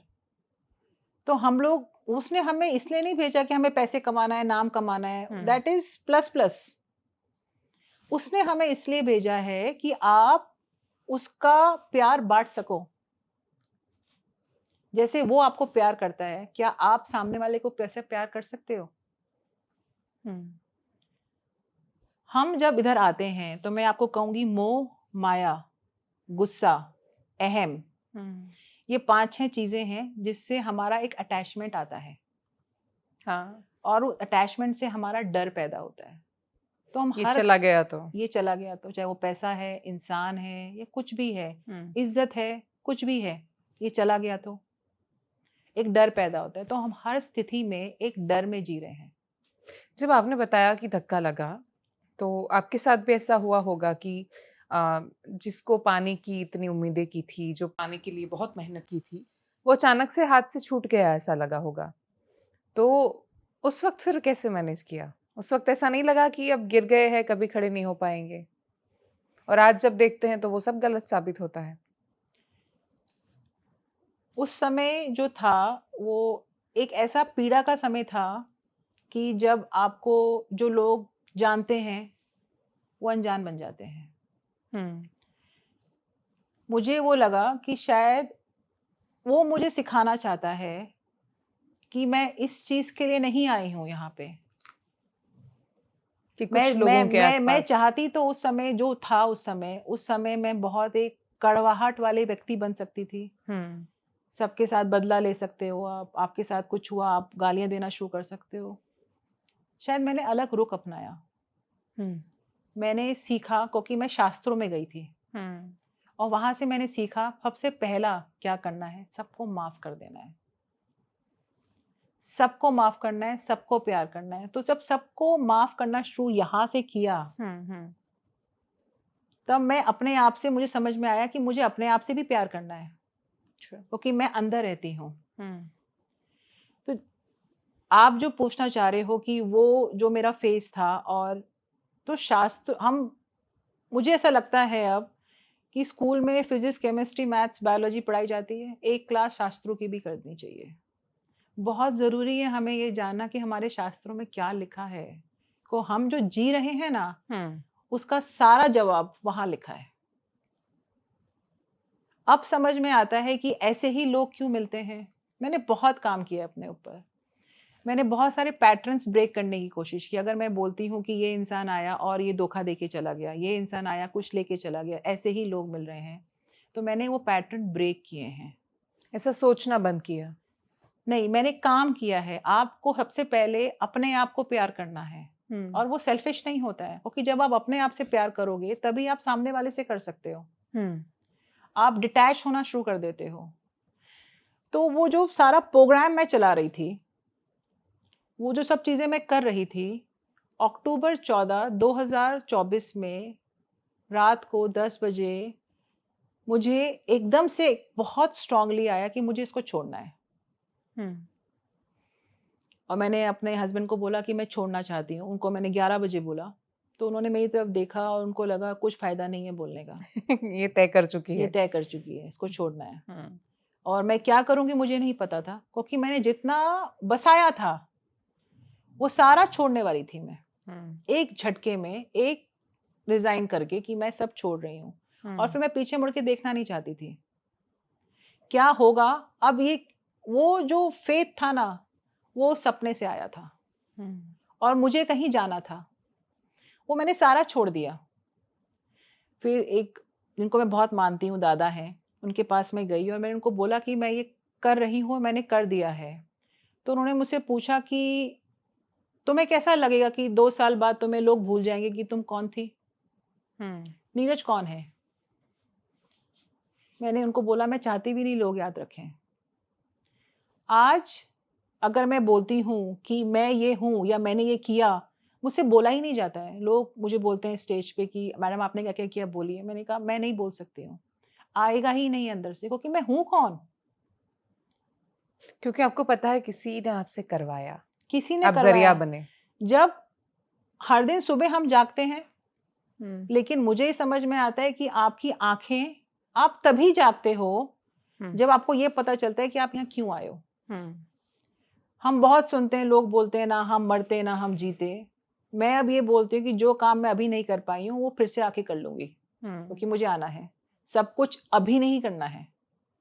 जितना वो करवाना चाहता है, उसको पता है मुझसे क्या करवाना है और मुझे वही करना है। तो मोह, माया, गुस्सा, अहंकार, अहम, ये 5 चीजें आपकी जाती हैं जब आपको मेडिटेशन में आप सच्ची में 24 घंटे रहने लगते हो। आपका सब छूटने लगता है। जिन लोगों के साथ आप बैठते हो वो अजीब से लगने लगते हैं, बातें नहीं कर पाते हो, बहुत कुछ होने लगता है। आपको पीड़ा होती है पर आप किसी से बात नहीं कर सकते हो, क्योंकि उसको समझ में नहीं आएगा। वो लोग बोलेंगे तुम तो पागल हो गए हो, ये क्या हो गया। लोगों ने बोला है मुझे कि मैडम ये सब बंद करिए, क्या चल रहा है, पैसे कमाने पे फोकस कीजिए। पैसे कमाने में फोकस कीजिए। मैंने बोला काम ऐसा करो कि पैसा आपके पीछे आए, बाय प्रोडक्ट हो जाए, वो बाय प्रोडक्ट हो जाए, आपको नहीं जाना। और जब आपके हाथ में ही नहीं है पैसा कमाना, तो छोड़ दो ना उस पे, वो दे देगा। इवारा जो शुरू हुआ था 19 जनवरी को, मैं आज की डेट में बोलूंगी, मैंने 1 हफ्ते पहले बाबा को देखा और बोला कि तूने इतना दिया है कि मैं क्या मांगू, और जो तू देगा वो भी बहुत देगा, तो मैं क्या मांगू। तो कुछ अब मांगने के लिए ही नहीं है। जब मैं लोगों को बोलती हूँ कि कुछ भी मैटर नहीं करता है, लोग चले जाते हैं तो उनको जाना होता है, बिकॉज आपका उनके साथ खत्म हो गया है, तो किसी और को आना है। तो लोगों को समझ में ही नहीं आता कि ये क्यों छोड़ देती है, ये क्यों बात होनी बंद हो गई है। क्योंकि आप देवांशी और मैं अगर आज यहाँ बैठे हैं तो कहीं हमारी ऊर्जा मिल रही है, और जब तक ये ऊर्जा हमारी मैच नहीं करेंगी, हम कहीं भी हो इस यूनिवर्स में हम मिलेंगे नहीं। हमारा मिलना तय होता है, मिलना तय होता है हमारा। सही बात है। तो आपको पर उस ऊर्जा पे आना पड़ेगा। तो आप देखेंगे जब आप एनर्जी की तरह वाइब्रेट कर रहे हैं बहुत हाई लेवल पे, तो आपको नीचे वाले लोग मिलना बंद कर देंगे, तो वो छूट जाएंगे। और जैसे जैसे फिर आप ऊपर जाओगे, आप अकेले होते जाओगे और फिर आप अपने साथ जाओगे। बट सक्सेस के साथ आपको ये समझ में आता है कि ह्यूमिलिटी बहुत इंपॉर्टेंट है। कहीं भी कोई चीज यहाँ नहीं जानी चाहिए, जब जाने लगे इसका मतलब आपका डाउनफॉल भी तय है। तो जो भी आ रहा है उसको समर्पण कर दो। क्या लेकर आए थे और क्या लेके जाओगे। लोग मुझे बोलते हैं कि मैडम आप इनको जानते हैं, ऐसा है, आप अवार्ड ले सकते हैं, आप ये ले सकते हैं। मैंने कहा आज से 30 साल के बाद ना आप भी नहीं होगे और मैं भी नहीं होंगी, और जो मेरे बच्चे होंगे ना, जब मैं नहीं होंगी ना, तो वो अवार्ड भी रद्दी में बेच रहे होंगे। तो जब 30 साल के बाद कोई ये जानता ही नहीं होगा कि मैं कौन थी या मैंने क्या किया, तो मैं क्यों परेशान हूँ? सो जब चीज़ों को पाना शुरू किया, तब समझ में आया कि जब आप यहाँ से यहाँ पहुँचते हो ना, आपको लगता है खुशी मिल गई, पर वो 2 दिन की होती है। फिर आपका टारगेट यहाँ आ जाता है। फिर वो 2 दिन की खुशी, वो अनंत है। फिर आप भागने लगते हो। फिर आपको सब समझ में आता है कि आप जो ढूंढ रहे हो ना, वो तो था ही नहीं, वो आपके अंदर है। इसलिए जो आपकी ये सारा अंदर शुरू होता है, पीस कह लीजिए, हैप्पीनेस कह लीजिए, वो सब आपके अंदर है। भगवान आपके अंदर है, वो मंदिरों में नहीं रहता है। और मैं अब ये कहूंगी कि शायद वो जो भी भगवान कह लीजिए, ऊर्जा कह लीजिए, जो भी आप नाम देते हैं, वो ढूंढ रहा है ऐसे लोगों को जो उसको ढूंढ रहे हैं। सही बात है, शास्त्रों ने कहा हम ब्रह्मास्मि। और अब ये कलयुग में अगर कोई 10 कदम उसकी तरफ चलेगा ना, तो वो 100 कदम चल देगा। पर 10 कदम आपको आपके विचारों से चलना है, समर्पण करके चलना है, वो उठा लेगा आपको। फिर आपको किसी चीज की कमी नहीं होगी, क्योंकि आपको कुछ चाहिए नहीं। जैसे मैंने सब छोड़ा, उसके बाद जितना मुझे मिला, मुझे आज सब वही लोग बोलते हैं, अच्छा वो तुमने छोड़ दिया। वो नहीं छोड़ती तो यही नहीं पता था कि क्या रखा है आगे। तो आप जब अपने कंफर्ट लेवल से आ जाते हो, बाहर आते हो और एक रिस्क लेते हो और आगे बढ़ते हो, वो फेथ लेकर, तो शायद आपको जिंदगी में वो चीजें मिलने लगती हैं जो आपने कभी सोची ही नहीं थी। और अब ऐसा है कि मुझे लगता है कि मैं जो सोचूंगी या मैं जो बोलूंगी वो सच होने लगता है अब। तो मुझे बहुत ध्यान रखना पड़ता है देवांशी कि मैं क्या सोच रही हूँ, अपने बारे में भी और दूसरों के बारे में भी। क्योंकि जब मुझे लगता है कि आपको कुछ ऊपर वाले ने चुना है या आपको कुछ शक्तियां मिली हैं, you are different from others, तो आप अपने पर्पस से भटक नहीं सकते हो। ऑप्शन ही नहीं है, ऑप्शन ही नहीं है। आप गलत सोच ही नहीं सकते हो किसी के बारे में भी। जो जा रहा है आपसे कुछ लेके, उसको भी आप ब्लेस करोगे कि तुम खुश रहना, और जो आ रहा है, आपको पता है लेने आ रहा है कुछ, उसको भी आप ब्लेस करोगे कि ले जा। एक समुंदर में से आप एक बाल्टी पानी निकाल लोगे तो समुंदर कम नहीं होता है, वो भरा ही रहता है। तो आपके अंदर वो समंदर होना चाहिए, पर आपको सिर्फ देना है, सिर्फ देना है, क्योंकि वो फिर ऊपर वाला आपको 20 गुना वापस देगा, क्योंकि उसको पता है आपको सिर्फ देना है। पर जब आप लेने लगोगे, लेने के लिए करोगे ना, तब आप उतने ही रह जाओगे। तो ये जो पूरी जर्नी रही है सिविल से छोड़ना, बिकॉज कोई भी अपनी सरकारी नौकरी छोड़ के इतना रिस्क लेके ऐसे काम नहीं करता है। वो भी मैं सोचती हूँ कि एज अ फीमेल, जहाँ पे हमें कभी कभी इनसिक्योर रहते हैं कि क्या होगा। क्योंकि मेरे पिताजी ने मुझे एक बार कहा था कि जब लड़कियां छोटी होती हैं तो वो अपने पिताजी पे निर्भर रहती हैं, जब शादी होती है तो पति पे निर्भर होती हैं, और जब बुढ़ापा आता है तो अपने बेटों पे जाके निर्भर हो जाती हैं। तो तुमको फाइनेंशियली इंडिपेंडेंट रहना है, ये तुम कहीं भी निर्भर ऐसे ना हो। तो वो कहीं है दिमाग में, और फिर लगता है कि आप इस राह पे चल दो, वो रास्ता बनाएगा। जैसे मैं कल आपको बोल रही थी कि आप एक पहाड़ों पे जाते हैं, टनल में से निकलते हैं, आपको थोड़ी ना पता है कि टनल बंद है आगे, आपको इतना ही दिख रहा है आपकी कार की लाइट से, पर आप उतने पे फिर आगे दिखेगा, आप भगवान का नाम लेके जाते हो कि नहीं सब ठीक है, हम निकल जाएंगे पार इससे। वही जिंदगी है, इतना ही देखना है, आपको चलना है। दूर का आप चाहकर भी नहीं देख सकते, देखना ही नहीं चाहिए। आप अपना कोई टारगेट मत बनाओ। आप, गीता में क्या लिखा है, अब मैं हर चीज गीता के हिसाब से बोलती हूँ कि आप अपना कर्म करो और फल की इच्छा मत रखो। मिला तो सही, नहीं मिला तो सही। लोग कितनी बार ऐसे करते हैं कि बहुत सारा दान करके आते हैं, फोटो खींच के सोशल मीडिया पे डाल देते हैं। ठीक है, मैं ये बोलती हूँ कि जब आप दान करते हो तो ऐसे करो कि आपके इस हाथ से उस हाथ को पता ना चले कि आपने दान किया है। क्योंकि जो देख रहा है ना, उसको पता है कि आपने दान किया है, वो देगा आपको। आपको अपनी इमेज बिल्डिंग करने की जरूरत ही नहीं है, वो करा देगा।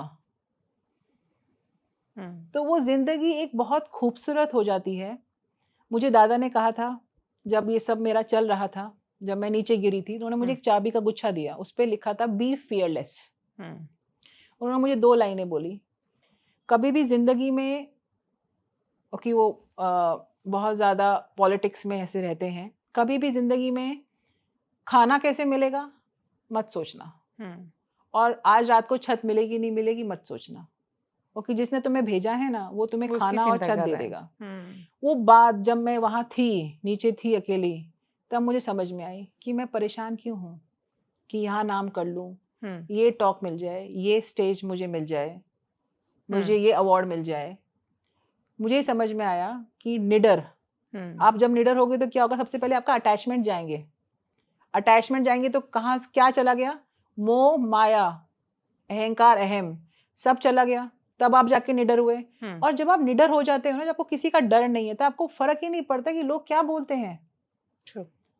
उनका काम है बोलना, वो बोलेंगे जो बोलना है, आप अपना काम करते जाओ।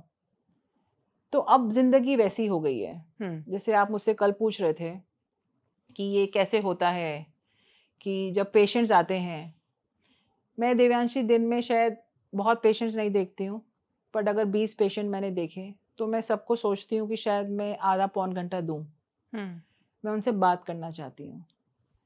क्योंकि इतना सब सीखने के बाद ये समझ में आता है कि बीमारी दूर करने के लिए सिर्फ डॉक्टर का काम नहीं है, एक हमारी साइंस है और एक ऊर्जा की साइंस है। जब ये दोनों का मिलाप होगा तब मरीज पूरी तरीके से ठीक हो जाएगा। जैसे मेरे हस्बैंड को सर्वाइकल इश्यूज हुए, वो कहीं एमआरआई करा रहे हैं, कुछ करा रहे हैं, मुझे बोलते हैं तुम ईएनटी हो, इसको ठीक करो, क्या है। मैंने उनको एक ही चीज़ बोली कि ये जो सर्वाइकल इश्यूज होते हैं, आप दवाई ले लीजिए, आप फिजियोथेरेपी में जाइए, आप कुछ भी कर लीजिए, बट हम जब तक एनर्जी को जकड़ के रखते हैं ना, जिसको आप कह लीजिए गुस्सा, ग्रजेस, किसी को माफ नहीं किया, जब हम बहुत रखते हैं ना अंदर यहाँ पे पीछे की तरफ, तो ये सब चीजें आपको एक बीमारी का रूप देती हैं। कैंसर जो होता है, जब आप बहुत अपने आप को कोसते रहते हैं किसी चीज के लिए, तब उन लोगों में आप देखेंगे बहुत ज्यादा कैंसर देखने के लिए मिलता है। डॉक्टर क्या करेगा, आपको ऑपरेट कर देगा, आप कीमो रेडियोथेरेपी के लिए जाएंगे, बट आपको उससे ठीक होना है तो आपको एनर्जीज रिलीज करनी है, निकाल दीजिए, सब निकाल दीजिए। तो जब हम पेशेंट्स को इन दोनों तरीके से ठीक करते हैं, साइंस एंड स्पिरिचुअलिटी, तब आपको 100% रिजल्ट मिलता है। और जिन लोगों को ये समझ में आता है, कितने डॉक्टर्स में, जब मैं बाहर थी अमेरिका में, तो मेरे को लगता, बहुत लोग बोलते थे कि मिरेकल हो गया, कैंसर ठीक हो गया, ये होने वाला नहीं था। वो कैसे हुआ? मैंने लोगों से बात की है, उनका जो पॉजिटिव थिंकिंग है, वो अपने बारे में जो सोचते हैं, जो उन्होंने अपने ऊपर काम किया, मतलब कैसी कैसी बीमारियां दूर नहीं हुई हैं। तो वो सब अफेक्ट करता है, सब इफेक्ट करता है। तो मुझे लगता है डॉक्टर नीरज की मुझे ये जवाब मिल रहा है हमारी बातों से कि इवारा कैसे बाकी हॉस्पिटल से अलग है, क्योंकि उसका अप्रोच बहुत अलग है पेशेंट्स को ट्रीट करने का या बात करने का। आप जब पेशेंट से मिलते हैं तो क्या बात करते हैं, और क्या आप में आपकी ये जो पूरी लाइफ जर्नी है, आपने जो भी सीखा जिंदगी से, जीवन से, वो सब काम आता है उनसे बात करने में या उनको ट्रीट करने में? कोई भी पेशेंट आता है अगर ईएनटी की प्रॉब्लम्स के साथ आता है, या फिर ऐसी फैमिलीज आती हैं जिनको इम्प्लांट की ज़रूरत है, तो एक क्वेश्चन जो इम्प्लांट की फैमिलीज नॉर्मल ये पूछती हैं, मदर स्पेशली, कि हमें ही क्यों हुआ ऐसा। तो उसका जवाब मैं उनको देती हूँ कि कहीं शास्त्रों में लिखा है, और जो हो गया वो भूल जाना है। पर मैं आपको एक किस्सा बताती हूँ। एक पेशेंट ने मुझसे टॉन्सिल का, काकड़े का ऑपरेशन करवाया था, टॉन्सिल का, और वो महीने के बाद आया कि मैडम ये दर्द तो अभी भी नहीं जा रहा, क्या ऑपरेशन किया है आपने? फिर मुझे लगा मुझे उसके साथ थोड़ी देर बैठना है, क्योंकि उसका ये दर्द और कान का दर्द नहीं जा रहा है। तो मैंने कहा क्या हुआ था ऑपरेशन से पहले? कुछ हुआ था? पता है, मैंने ना एकदम से गुटखा खाना छोड़ दिया जो मैं 20 साल खाता था। मैंने क्यों छोड़ा? वो तो ऑपरेशन करा रहे थे तो छोड़ दिया, और अभी भी मैं नहीं खा रहा हूँ। जब बहुत बातें की तब समझ में आया कि गुटखा यहीं रखता था, और अभी वो एक मेजर डिप्रेशन में है, क्योंकि जब वो कोरियर में काम करता है कंपनी में, अब वो खाली बैठता था तो गुटखा खाता था।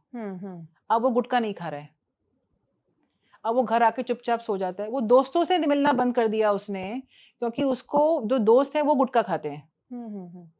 तो बोलता है मेरी कोई जिंदगी नहीं बची। फॉर अ मोमेंट वो भूल गया कि उसके टॉन्सिल कैसे हैं, वो कुछ और बात करने लगा। और जब उससे बात करके उसकी ये चीज़ों के बारे में उसको बताया गया, आज 6 महीने हो गए वो नहीं आया मेरे पास। उसने कहा मैम मैं ठीक हूँ, क्योंकि उसको समझ में आया कि बीमारी कहीं और है। कितनी बार हम लोग पेशेंट्स आते हैं तब तो वो ये बोलते हैं कि हमको बहुत ये तकलीफ़ें हो रही हैं। जब आप बहुत बात करते हो तो आपको समझ में आता है कि ओवर थिंकिंग हो रही है। एज अ डॉक्टर तो मैं 5 दवाइयाँ लिख के दे दूंगी और आपको भेज दूंगी, आप ठीक हो जाएंगे। पर अगर मुझे आपको पूरा ठीक करना है तो शायद मुझे आपके साथ आधा घंटा बैठना पड़ेगा, ये समझने के लिए कि समस्या का मूल कहाँ पर है। कुछ चीज़ें होती हैं इनको आप ऑपरेशन कर दिए ठीक हो गई, कान के पर्दे में छेद है ऑपरेशन किया वो ठीक हो गया, ठीक है। लेकिन मैं अपने पेशेंट्स के साथ जुड़ती हूँ कि मतलब उनको ऐसा लगे कि आप डॉक्टर के साथ नहीं कर रहे हो, आप एक इंसान से मिले हो। हाँ, तो वो प्रोफेशनलिज्म रहते हुए भी नहीं रहता, वो पर्सनल टच मिल जाता है और वो उनको। शायद मैंने वो जो जिस जर्नी से मैं गुजरी हूँ वहां से मुझे समझ में आता है कि कुछ चाहिए नहीं, लेकिन अगर किसी एक इंसान की जिंदगी को मैं थोड़ा बदल दूं तो शायद मैं उसका थोड़ा काम कर पाऊंगी, जिसके लिए मैं यहाँ आई हूँ। तो वो समझ में आता है अब। और जो छोटे बच्चे होते हैं, क्योंकि समझ में नहीं आता जब 1-2 साल के हो जाते हैं तब तक कि वो बोल नहीं पा रहे या फिर सुन नहीं पा रहे। तो उसके बाद उनके पेरेंट्स, जैसे आपने बताया कि सबको ऐसा लगता है कि यार हमारे बच्चे के साथ ही ऐसा क्यों हुआ? तो ये ग्रुप थेरेपीज़ वगैरह करवाते हैं, वो कैसे काम करती है उनके लिए? जितने भी अभी तक बच्चे ऑपरेट किए हैं उन सब का एक ग्रुप है जो ओके। आपके लिए व्हाट्सएप ग्रुप। अच्छा। और उसमें एक मदर दूसरी मदर के साथ जुड़ती है। जब आप एक मदर दूसरी मदर को ये बताती है कि वो कैसे संघर्ष करके अपने बच्चे को उसने नॉर्मल किया या किसी का बच्चा कैसे उसने मेडिकल में भेजा, आई थिंक वो 2 सेकंड लगते हैं उस मदर को ये माँ को समझने में कि कोई तकलीफ नहीं है, मेरा बच्चा भी वही कर लेगा। तो जब आप लोगों से मिलते हो और आप देखते हो ऐसी कहानियाँ कि संभव है और होता है और ये बच्चे बहुत अच्छा करते हैं, तो आपके अंदर एक ऊर्जा आती है। मतलब मैं वही कहूँगी विचार, हाँ। कि मैं भी कर लूँगी, मेरा बच्चा भी ठीक हो जाएगा। और वो जो वहाँ से आता है ना, एक बार अगर आपने सोच लिया ना तो आप बच्चे को फिर बोलता कर देते हो। तो ये ग्रुप थेरेपी ऐसे वर्क करती है और ये बहुत ज़रूरी है। इंडिया में कॉन्सेप्ट नहीं है, बाहर अमेरिका में ग्रुप थेरेपी का वैसे भी कॉन्सेप्ट है कि जब आपको मेंटल हेल्थ प्रॉब्लम्स होती हैं तो आप ग्रुप थेरेपी में जाते हो। हाँ। हमारे यहाँ तो अगर हम बोल भी देना कि कुछ प्रॉब्लम है तो पहले तो घर वाले बोलेंगे ये तो पागल हो गई है। हाँ। बट बहुत ज़रूरी है। मैं लोगों को बोलती हूँ कि आधी 99% ऑफ जो प्रॉब्लम्स हो रही हैं ना आपको, सब यहाँ से हो रही हैं, विचारों से हो रही हैं। तो कितना ज़रूरी है आपको ये चीज़ों से बाहर आना और समझना कि जिंदगी जीने के लिए है, ना कि ये पालूं या वो पालूं, वो सब मिल जाएगा, आप ऑटोमेटिक मिलता जाएगा। काम करिए। आखिरी सवाल, क्योंकि मुझे लगता है कि हमारी ये बातचीत सिर्फ ईएनटी पेशेंट्स या उन सब के लिए नहीं है, उन सब लोगों के लिए है जो लोग, और शायद मुझे लगता है 99% लोग की जो ज़िंदगी में शायद अपनी सोच की वजह से पीछे रह जाते हैं। उनको लगता है कि वो बहुत भागते रहते हैं, दौड़ते रहते हैं, उनको कुछ पा लेना है, बहुत दूर का सोचते हैं, उतना दूर का सोचते हैं कि फिर बहुत नज़दीक का नहीं देख पाते। उन सबको आप एकदम क्रिस्प में कुछ बताना चाहे कि ज़िंदगी क्या है, क्या बताएंगे आप उनको? कैसे ले वो ज़िंदगी को, कैसे ले? बहुत बहुत गंभीरता से ले लिया है हमने, फिर भी गंभीरता नहीं है। मैं ये बोलूँगी कि 2 लोग हैं, दोनों मेहनत कर रहे हैं, ठीक है? ये मेहनत कर रहा है चीज़ें पाने के लिए, बहुत मेहनत कर रहा है, और एक इंसान है जिसको समझ में आता है कि मेहनत करनी है, ये फल की इच्छा रख रहा है और इसने फल की इच्छा छोड़ दी है इस इंसान ने। तो ये इंसान मेहनत कर रहा है और ये इंसान भी मेहनत कर रहा है, पर बिना फल की इच्छा के ये काम कर रहा है यूनिवर्स के साथ। अब आप इसको लॉ ऑफ अट्रैक्शन कह लीजिए, मैनिफेस्टेशन कह लीजिए, यूनिवर्स के साथ काम कर रहा है बिना इच्छा रखे। इस इंसान को कम मेहनत में चीज़ें जल्दी मिलेंगी और ये बेचारा परेशान रहेगा, फ्रस्ट्रेशन में जाएगा, चीज़ मिलने के बाद भी दुखी रहेगा, क्योंकि ब्रह्मांड की ऊर्जा उसके साथ तो नहीं। आपको ये समझना है कि ये सब काम कैसे हो रहा है, सिर्फ चीज़ों के पीछे भागना नहीं है, जरा रुकिए और सोचिए कि ये सब काम कैसे हो रहा है, अपने विचारों को बदलिए, उससे रियलिटी बनती है। और हम क्या करते हैं, हम रियलिटी से अपने विचार बनाते हैं। आज बहुत अच्छा हुआ, आज मैं खुश हूँ। हाँ। आज बुरा दिन गया, आज मैं दुखी हूँ। तो रियलिटी आपकी सोच बना रही है। पर अगर आपकी सोच रियलिटी बनाए कि आज मैं बहुत खुश हूँ, आज मैं खुशी हूँ, दिन अच्छा ही जाएगा, तो कुछ हुआ तो भी अच्छा है, नहीं हुआ तो भी अच्छा है, तो अच्छा ही होगा। तो आई थिंक आपको सब कुछ यहाँ बदलना है, आपका जो दिमाग है। और वर्तमान में रहने का अगर आप सीख सकते हैं, present, because present is a gift, past और फ्यूचर नहीं है, क्योंकि कंट्रोल उसके हाथ में है, देना उसके हाथ में है, तो वो भूल जाइए। आप अपना काम करिए, यूनिवर्स के साथ मिलके सब कुछ मिल जाएगा। Very true. वो बहुत क्लीशे है, पर फिर भी कहा जाता है ना कि नज़र बदलो नज़ारे बदल जाएंगे। तो उस तरीके से मुझे लगता है ये हमारी बातें बहुत सारे लोगों को इम्पैक्ट करेगी। और thank you so much doctor Neeraj Suri for joining us, क्योंकि शायद पहला ऐसा कन्वर्सेशन है कि जहाँ मेरे पास पूछने के लिए इसलिए कोई प्रश्न नहीं बचे, ताकि क्योंकि आपकी जर्नी में मुझे लगता है बहुत सारे जवाब है जो मिल गए आपकी बातों में, तो बहुत फ़र्क पड़ेगा इससे, मुझे ऐसा लगता है। Thank you so much. Thank you.